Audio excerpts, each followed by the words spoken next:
Евгений Михайлович Улаан-удын нис хонгосны үйлдвэрт ажилладаг. Тэрээр гэр бүлийн хөдөлмөрийн уламжлалыг үргэлжлүүлэн тус үйлдвэрт 30 жил ажиллажээ. Тэрнээс өмнө энд аав нь ажилладаг байв. Аливаа бүтээлийн чанарыг жижиг эд анги шийддэг. Евгений чухам эдгээрийг үйлдвэрлэж, нисхийн техникийн эд ангийг засварладаг. Энэ өнгөлөгчийн гар бие оролцсон бүтээсэн нисдэг тэрэгнүүд дэлхийн өнцөг булан бүрт ашиглагдаж байна.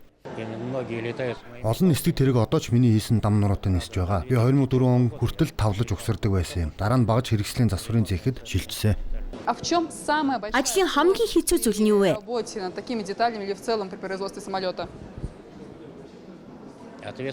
Хариуцлага бахаа да. Хүний амь насны төлөө хүлээж буй хариуцлага ухамсарлах хэрэгтэй. Тэнгэрт яаралтай зогсоох тоормос гэж байхгүй шүү дээ. Харин Галина Архиповна үйлдвэрт залуухан бүсгүй байхдаа анх иржээ. Удаан ажиллахгүй гэж бодсон ч 40 гаруй жилийг энд өнгөрүүлсэн байна. Тэрний хэлснээр ажил нь сонирхолтой. Тэдний гэр бүлч хөдөлмөрийн өөрийн гэсэн уламжлалтай. Одоо охин нь ээжтэйгээ хамт тус үйлдвэрт ажиллаж байна. Хамгийн дурсамжтай өдрөө анх ажилд орсон өдөр би давтах хэсэгт орж ирсэн. Манай цех маш их чимээтэй алах шавхраг машинууд ажиллаж байдаг. Тэгээд би хаана нэрчих вэ гэд бүр зочирдсон.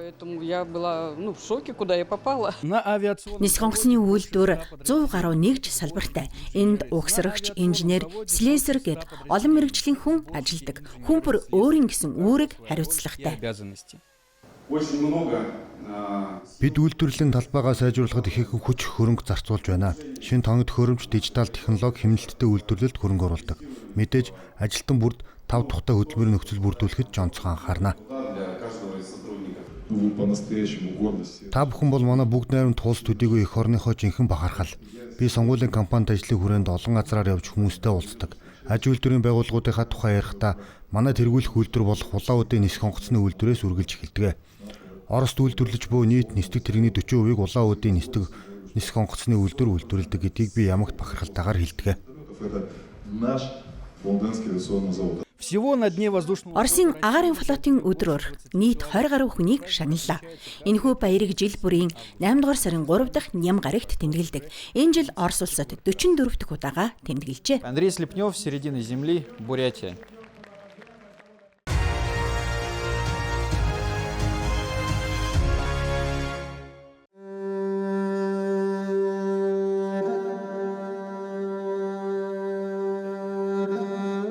Янгажийн дацангийн морин тойруулгад олон зам морин уралдааны Евразийн аврах шалруулах тэмцээн эхэллээ.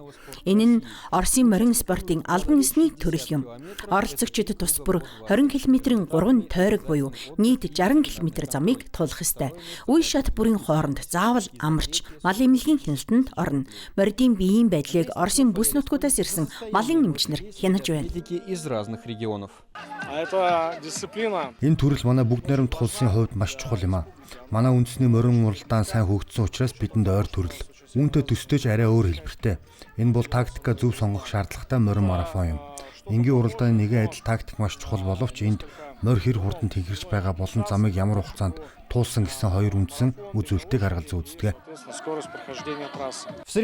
Тэмцээнд Оросын олон бүс нутаг болон бусад орны 60 орчим морьтон оролцож байна. Тэдний 20 Бурятийн тамирчин, мөн Монгол, Хятад, Кыргызстан, Казахстаны төлөөлөгчид өрсөлдөж байна. Бид ойр холын анд нөхөд зочдод оролцуулсан олон улсын тэмцээнийг энд жил бүр зохион байгуулна гэж найдаж байна. Энэ тэмцээн бидэнд мартагдчихгүй сэтгэл хөдлөл, харин оролцогчдод асар их эрч хүч, адреналин бэлгэлнэ. Энэ баяр тэдний спортын томоохон алдарт замналын эхлэл болно гэж бодож байна. Тэмцээний нийт шагналын сан 900 мянган рубль, алтан медальтан 450 мянга, 2 дугаар байр 270 мянга, 3 дугаар байр 180 мянган рублийн шагнал хүртэх юм а.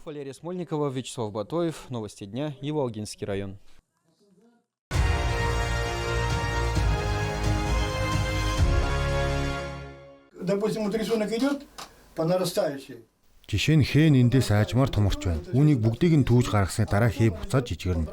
Ингээд хээгээ түүж дуусмагцаа хөндлөн уцаа хурдан гүйлгэнэ. Сюда перенесли рисунок, быстренько прокид сделали. Мастер ткацкого дела. Нэхмэлийн мастер Владимир Бичуган тусгай суур машин дээр хэрхэн нэххийг зааж байна. Тэрний ашиглаж байгаа энэ машин эртнийх. Одоо ийхүү шүлжиж байгаа утаснууд тун удахгүй альчуур болно. Нэг бүтээлийг урлахад дунджаар хэдэн өдрийн төвчээртэй нямбай хөдөлмөр шаардагдана. Харин эдлэлийн нарийн түүхтэй байдлаас шалтгаалan 1-2 сар үргэлжлэх нь ч бий. Мастер гол төлөв альчуур, цамц болон ханан чихмэл хийдэг. Маш нарийн ажиллагаатай энэ урлалыг чин сэтгэлээсээ хүссэн хүн л сурч чадна. Желании. Самое сложное это Хамгийн хэцүү нь хээг утас бүрээр түүж нэхэх. Харин энгийн сүлжээсээр даав нэхэх амархан. Нэг гişүүрээ дараа нөгөөг нь дарна. Нааш цааш хөдөлгөөд л болоо. Харин хээ түүж нэхэх аргыг зарим хүн шууд ойлгодог. Нэг хүнд нэг цаг, нөгөөд нь 2-3 ч хэрэгтэй болдгоо.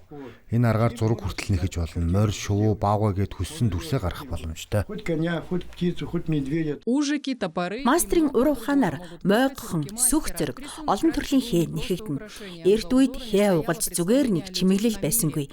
Тэдгээрд хүмүүсийн ертөнцийг үзэх үзэл, итгэл үнэмшил, ерөөл хүсэл болон муу бүхнээс хамгаалах бэлэгдэл шингэдэг байжээ. Нэхэмэл нь олон ард түмний соёлдох гэрийн уламжлалт ажлын нэг байсан бөгөөд энэ өднөө цагт ч хадгалагдсан ирсэн байна. Владимир Бичуган мэдлэг ур чадвараа шавнартаа өглөөлдөг. Тэрний хүүхэд ач зээнаар нь ч нэхмэлийн урлалыг сонирхдог. Мастера. Вспомнил эпизод из детства. Бага насны нэг явдал саанд орсон юм. Би эмээтэйгээ хамт түүний найз нь очдөг байлаа.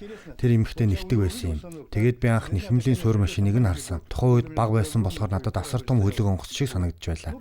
Хараад л өнгөрсөн. Тэгээд мартчихсан. Хамгийн сонин нь би үүнийг урд нь огт сандаггүй байжээ. Харин тэтгэврт гарахын өмнө хүн гинэд сансан. Тэгээд л нэхмэлд бүр улаарсан да. Нэххээр суух эсвэл суур машиндаа уцаа сүвдэн бэлтгэж эхлэхэд л бүх зүйл сайхан болж амьдрал үнэхээр сайхан санагддаг. Жить хорошо и жить хорошо. Владимир Пичугин. Владимир Бичуган бол эрхэм мужийн ардын урлаач. Тэрээр Шолховын орёоны Большой Луг суурьнд амьдардаг. Энд ерөнхийлөгчийн соёлын санаачлагын сангийн дэмжлэгтэйгээр эмээгийн альчуур төслийг хэрэгжүүлж байна. Уг төсөлд мастер гол үүрэг гүйцэтгэдэг. Мастеру в нем отведена ключевая роль. Наш проект направлен Манай төсөл залуу үеийнхнийг Оросын уламжлалт соёлыг судлахад татан оролцуулах зорилготой. Яагаад эмээгийн альчуур гэж нэрлсэн бэ? Учир нь эрт үед айл бүр ийм альчуур нэгдэг байсан. Манай төслийн нэг чиглэл нь хуучин нэхэмлийн суур машин хайж болох юм. Хэрв хаа нэгтээ хуучин нэхэмлийн суур машин байгаа бол бүх хаяараа бид маш их талархах болно. Манай мастер тэдгээрийг сэргээн засварладаг. Дараа нь эдгээр машиныг уламжлалыг хөгжүүлж түгээн дэлгэрүүлэх хүсэлтэй хүмүүст өгнө. Дарья Андреева, Иван Прокудин специально для программы «Новости».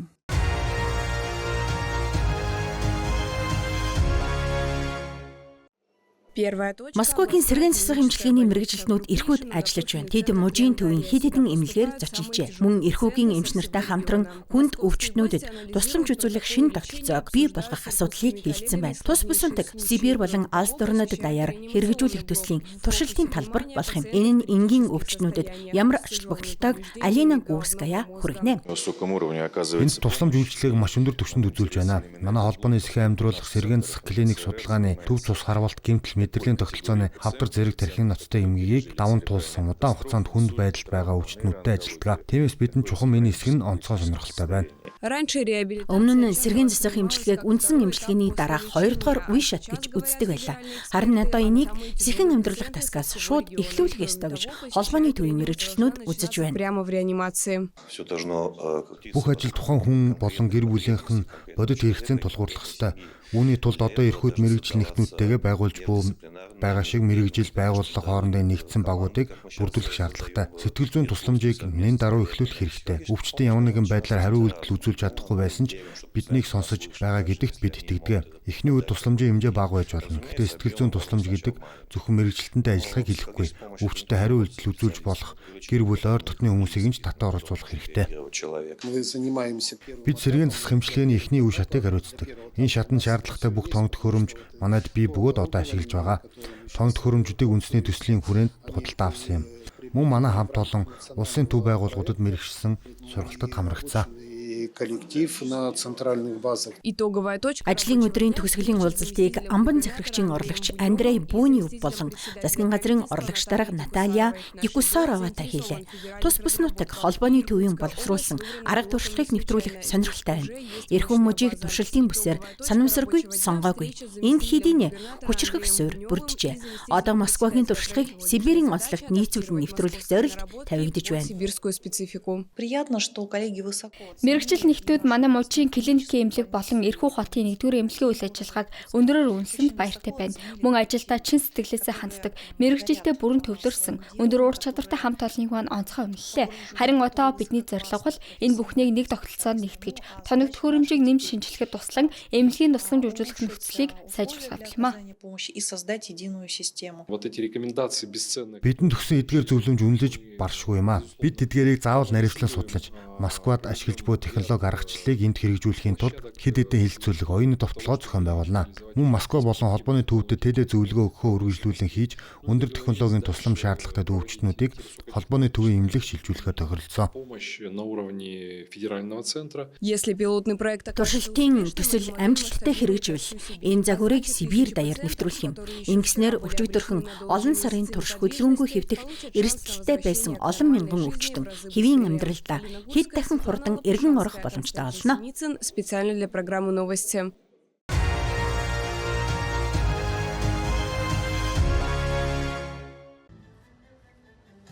Энэхүү галт тэрэг 8 дугаар сарын 12-нд Владивосток хотоос аялалдаа гарчээ. 9 дугаар сарын 20 хүртэл улс орныг зүүнээс баруун тийш туулна. Энэ бол сонгуулийн төв комисс болон Оросын төмөр замын хамтарсан санаачлага юм. Гол зорилго нь алсын чиглэлийн галт тэрэгний зорчигчид төдийгүй нийт иргэдэд удахгүй болох санал хураалтын талаарх мэдээллийг аль болох хүртээмжтэй хүргэхэд орчиж байна. Энэ нь анхны төсөл хэдий ч үр дүнгээ өгч байгааг бид хэдийн харж байна. Хүмүүс галт тэргийг хэрхэн угтан авч төслийн талаар ямар сэтгэл үлдээж байгааг ч харж уншиж байна. Нийслэл хүртэл аялж замдаа өөрөөр хотод буух болон галт тэргэнд шинээр суух зорчигчид удахгүй болох сонгуулийн талаарх бүх мэдээллийг авна гэдэгт бид итгэлтэй байна. Вагон бүрд поппутчик систем ажиллана. Энэ бол нэр дэвшигчид болон сонгуулийн үйл явцын талаар мэдээлэл өгдөг интерактив хөтөч юм. Владивосток, Москва чиглэлийн галт тэргийг Чита хотод урлагийн өргөн хөтөлбөрөөр угтан авлаа. Томоохон хотууд тэм Владивосток, Хабаровск мэдээж Чита хотод угтаж авсан. Хүн бүр эх орныхоо ирээдүй болон улс орныхоо сонголтын төлөө хариуцлага хүлээх ёстой. Бүх зүйл биднээс шалтгаална. Ийхүү Транссибирийн төмөр замаар тусгай загвартай галт тэргээр зорчиж байгаа болон өртөөнүүд дээр угтан авах олон зуун мянган сонгогчийг мэдээлэлээр хангана гэж зохион байгуулагчид тооцоолжээ. Энэ намрын гол санал хураалт ойртож байгаа үед зорчигчид сонголтоо зөвхөн өөрийн үзэл бодолд тулгуурлал хийх хэрэгтэйг онцолж байна. Хүн бүр дотоод итгэл үнэмшлээ сонсож хүүхдүүдийнхээ ирээдүй, өөрийнхөө болон бүс нутаг, улс орныхоо ирээдүйг сонгодог. Галт тэрэг эцсийн цэгтээ хүрэхийн тулд дахиад 6000 орчим километр зам туулна. Нийтдээ Оросын 16 бүс нутгийг хамрах юм. Төрийн дөөмийн 9 дахь удаагийн сонгуул 9 дугаар сарын 18-наас 20-ны өдрүүдэд болно гэдгийг сануулъя.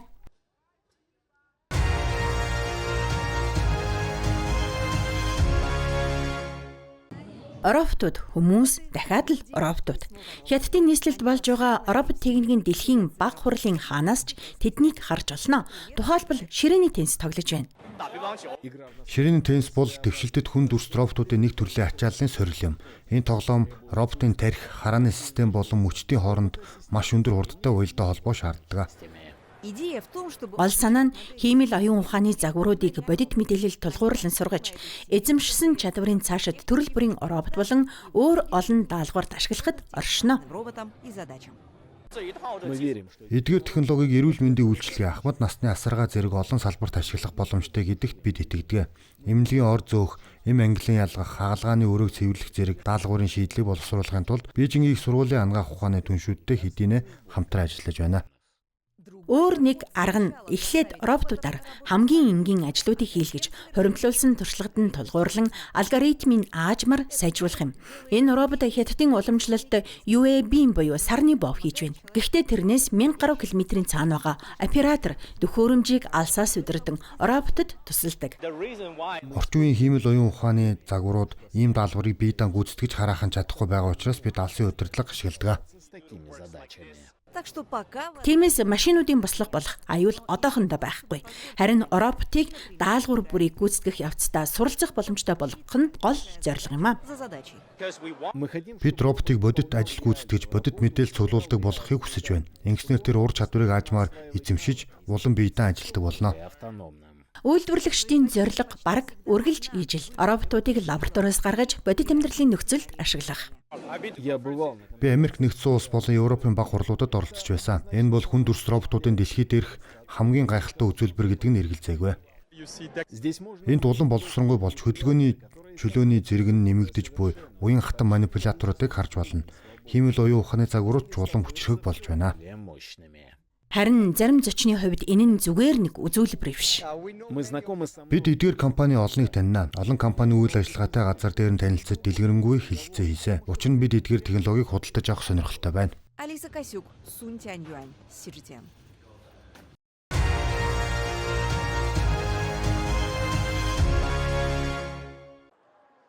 Хятадын гэрийн тэжээвэр амьтны барааны зах зээл доктортой өссөөр байна. Энийн нэг нотлого нь Аз дахь амьтны барааны хамгийн том үзэсгэлэн юм. Энэ жилийн үйл ажиллагаа түүхэн дээд хэмжээ буюу 320 мянган амметр талбайд дэлгэгдэжээ.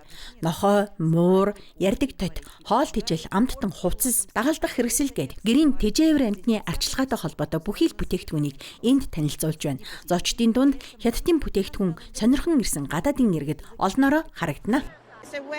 Бид нохой угаахт хөрөмж худалдаж авах боломжийг судалж байна. Мөн өөрсдийн худалдааны тэмдгээр борлуулж болох бүтээгдэхүүнүүдийг сонирхож байна. Би Хятадын зах зээлийг төдийлээ сайн мэдэхгүй. Гэхдээ олон улсын зах зээл танай улсын нөлөө асар их гэдэг нь эргэлзээгүй. Гадаадын олон зочин бизнесийн холбоо тогтоож шин санаа олохоор энд иржээ. Би энд 2 дахь ирж байна. Анх 3 жилийн өмнө ирсэн. Харин энэ жилийн үзэсгэлэнт ямар шин зүйл нэмэгдсэнийг харахаар дахин ирлээ. Би Хятадын ханган нийлүүлэгчтэй 10 жилийн турш хамтран ажиллаж байна. Хамтын ажиллагаандаа маш сэтгэл хангалуун байдаг. Тиймээс шинэ бүтээгдэхүүн шинэ түнш хайхаар дахин ирсэн. Үзэсгэлэнгийн 530 мянга гаруй зочны багагүй хувийг гадаадын иргэд эзэлжээ. Гадаадын хувь худалдан авагчид Хятадын бүтээгдэхүүнийг сонирхон ирж байгаа бол олон улсын компаниуд эргээд тус улсын өсөн нэмэгдэж байгаа зах зээлийн боломжийг ашиглахыг зорж байна. 10 жилийн өмнө хүмүүс би нохой муураа хооллох л ёстой гэж боддог байлаа. Харин өнөөдөр энэ зөвхөн хоол өгөх асуудал биш болсон. Хүмүүсийн мэдлэг нэмэгдэж хоолны дэглэм сонгохдоо шинжлэх ухааны үндэслэл нотлогоо эрэлхийлдэг болжээ. Хүний хоол тэжээлээс салбарч мөн ийм өөрчлөлт гарсан. Хятад зэрэг оронд иргэдийн мэдлэг мэдээллийн түвшин үнэхээр дэвшсэн. Энэ хандлагын цаана Хятадын гэрийн тэжээвэр амьтны эдийн засгийн эрчимтэй өсөлт бий. Хятадын хотын айл өрхүүдэд тэжээж байгаа нохой муурны тоо 126 саяд хүрчээ. Энэ салбарын хэрэглээний зардал энээс ч хурдцтай нэмэгдэж байна. Хятадын гэрийн тэжээвэр амьтны салбарын 2026 оны цагаан номд дурдсанаар өнгөрсөн оны эцсийн байдлаар тус улсын хотууд дахь тэжээвэр амьтны бараа үйлчилгээний зах зээлийн хэмжээ 45 тэрбум Америк доллароос давж жилийн дүнгээр 4 гаруй хувиар өссөн байна.